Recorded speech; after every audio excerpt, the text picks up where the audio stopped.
NaOH আর sucrose আগে থেকে গুলে রেখে দিয়েছি।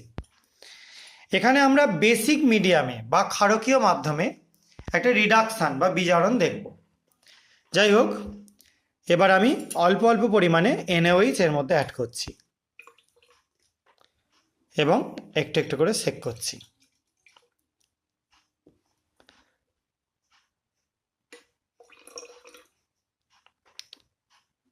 দেখতে পাচ্ছি নিশ্চয়ই সলিউশনটার কালার আস্তে আস্তে চেঞ্জ হয়ে যাচ্ছে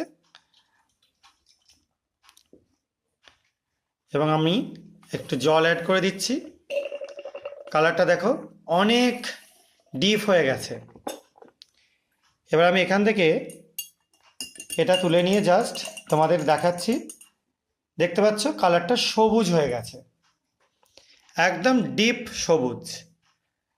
শুধু তাই না, এরপরে আমি ধীরে ধীরে এটাকে নাড়াতে থাকবো এবং কি কালার চেঞ্জ হচ্ছে